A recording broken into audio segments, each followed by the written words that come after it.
What's going on, guys? It's been a very long time since I made a video. As you guys know, I was having trouble with the Rambler, just some lifter tick. It seems it got a little bit worse in that last video, and I haven't really dug into it since. We're getting wood flooring done at the house, and I haven't had a garage, and it's been rainy here in Wisconsin, so I don't want to let it sit outside with the crankcase open, basically. So I haven't really touched that yet. I'm hoping to dig into it next weekend. I just wanted to make a video here quick to let you guys know where I'm at. I see some new subscribers coming in. If you guys are watching, I appreciate you guys for subscribing. What I've done lately is I kind of threw some flags up on the wall here in the storage unit. I'm still looking for a house, so in the meantime I have everything for my garage that I put in the house out here. I also started putting up old license plates. There's a couple there for my first truck, my red Monte Carlo, the Trans Am, the Rambler. Now my new plates for the Rambler, because I got classic plates. I'll show a little picture right now. And then two of my grandpa's plates up there from his cars that he had when he passed away. So I haven't touched the motor lately, just because I want to focus on getting the Rambler motor done, obviously. Looks like it is leaking oil. I know I'm trying to get this filter off, and I punctured it, so it's leaking like crazy. Actually not that bad, but clean that up. I don't like it. I think I said before, I'm probably not going to try and start it on the stand just because of how rough it is. I think when you get everything off and send it out to the heat tank and get everything sandblasted and just get it up to where my other engine is right now, then maybe we'll start it on like an engine dyno or something and get it broken in that way. So that is that. Outside of that, I've been pretty busy doing car shows, like photographs and stuff, so I'll post up a bit of pictures right now as I'm talking. So here in Janesville, we just have a cruise in downtown. A bunch of old classic cars have been cruising the strip and stuff like that. So there's a couple photos of that. I put up a video last year. I think I put up a couple. And then just a couple other in-town car shows that I've been going to. Outside of that, I did start spraying on this carb. I let it soak a little bit. It's a lot cleaner now. A lot more response in there. This is one that was originally on the Rambler. The one that came off the new motor. I don't know if I showed you guys. The mount broke. I don't think I have a carb in here. But one of the mounts broke off. I could probably weld it back on, but this one's complete, or at least more so complete. So I'm just gonna rebuild this one. I'll probably end up sandblasting a decent bit of it. I'll plug all the major holes and sandblast. Outside of that, I did get a couple parts in. I have another video planned in relation to my second build that I'm doing. I kind of hinted on that, but I haven't talked a whole lot about it. So I'm gonna have a video coming up here on how to create your own mass airflow housing for F-bodies or C5 vets. If you go fast 102 combination on the throttle body and intake manifold, you need well, you don't need, but you kind of lose some power if you don't go with 100mm mass airflow. So you can get those from certain sites for $200-$250, but I'm building my own. Same deal, really. I'm going to be around $60, so I'm going to be posting that video up with links on people, or so people know how to do that and save some money there. Yeah, that's kind of it for now. I hope to get a video out there on fixing the Rambler and getting that running. I want to get that to some shows this summer. A lot of people seem to like it. It just kind of sucks right now with that lifter.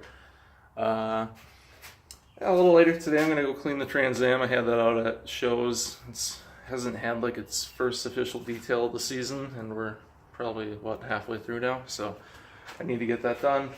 Outside of that, not a whole lot going on. I did get a factory 4-barrel air cleaner for the Rambler now, so I'm considering actually using that on that motor and then just doing like a factory 4-barrel rebuild on there with 2-barrel pistons.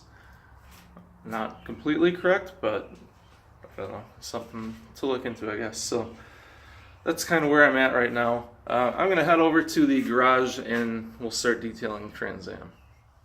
Alright, so back in the garage, going to start detailing the Trans Am. For those of you that know me, you know that this is about as dirty as the car gets. You can't really tell on camera, but there's, I don't know, some specks like that. And just little stuff, bugs here and there. Otherwise, the car is pretty clean. It doesn't get driven a whole lot, and it sits in the garage a lot. That being said, I still like to keep a protective layer of wax on it, you know, stuff like this. I don't even know what that is. I don't drive the car in the rain, but just all the road grime and stuff. I like to get that off, and while I'm doing that, I might as well just wax the whole car. Back here tends to get kind of bad too. I don't know if you can see in there, but so all the wheel wells and stuff like that need to be cleaned up. And you know, while I'm doing it, I might as well do the windows, do the interior, and wax the outside. So what I like to use is for the outside, I always go and get a thingless cleaner wax because it has a little foam applicator in there. I like to use the foam ones over the microfibers. They're supposed to scratch less. I haven't had experience with scratching at all.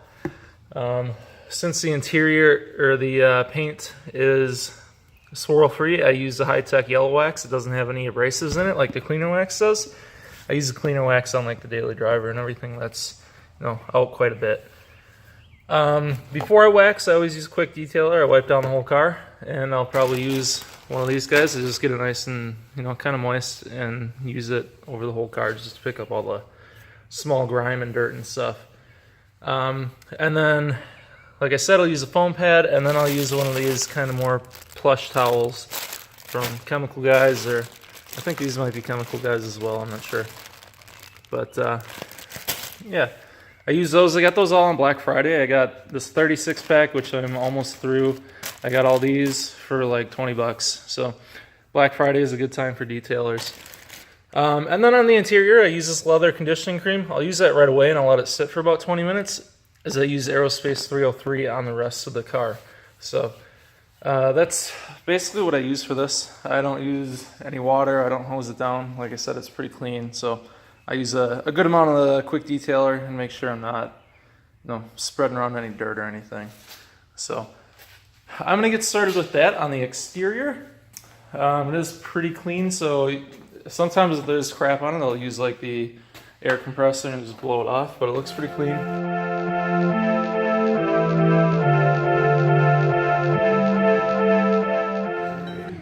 So I did the quick detailer. As you can see, it is really clean. But last time I waxed was probably a year and a half ago. I try to do it once a year, so I'm going to continue. Just like I said, going to use that foam pad and this high-tech yellow wax number 26.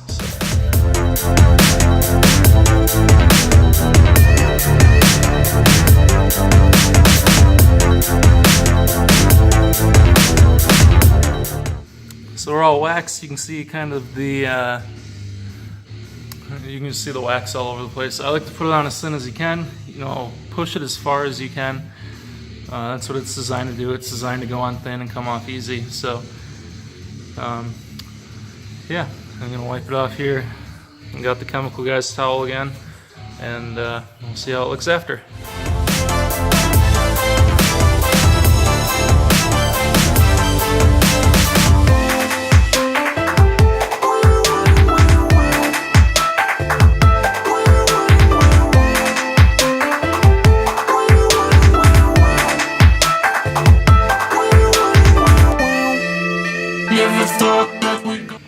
So this whole side is done. I think it looks pretty good. Came out good. Also used some wax. I used a paste wax, actually, the cleaner wax on the wheels, and I think those came out really good. They almost look like I polished them, so I like that. And just used some Meguiar's foam cleaner on the tires. This is the first time I've cleaned them actually since I got them, and I think they turned out good. Come back here to see those ones as well. I still got to get up in the wells and clean that up. As you can see, I haven't finished the whole backside yet. I waxed it, I just have to remove it. So, still hoping to get up in the wells, get those all cleaned out, get some of that junk off of there. But it's looking pretty good, so we're going to stuff into the interior here soon. So we're on to the interior. I have neglected it a bit in here this year so far. Just got a little bit of crap in here. It's not too bad, really. So, gonna vacuum it out quick. I'm going to use Aerospace 303 on the dash all over the place, and then I'm going to condition the seats and let that sit while I aerospace the doors. So I just finished up the car. Exterior is all done. Wheels are done. Tires are done. All the glass is done. I didn't do the front window on the inside, but it looked pretty clean anyways. I did all the other windows inside and out, so they're pretty clean. I just got done conditioning the leather too. As you can see, the more I drive, the more these cracks show up. That's whatever, gonna happen. You can always get them reupholstered.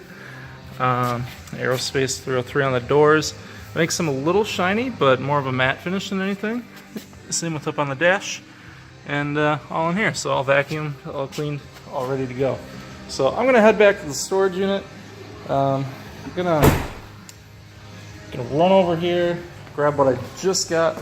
I told you guys earlier that I got the 4-barrel intake cleaner. Here it is. I'm just gonna put it out there to get it out of the way. It is getting restored and painted red.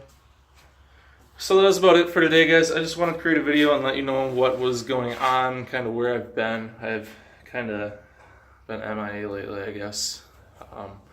But I hope you guys can see what I've been doing lately and just get an idea of why I've been gone. I look forward to making more content here soon, and I also want to review the Trans Am on top of stuff that I just said earlier. So that's kind of where I'm at. I want to thank you guys for watching as always. If you guys are new here, please hit that like and subscribe button. If you guys have been here for a while, as always, I'd appreciate you kind of supporting the channel here. So I will see you guys in the next video.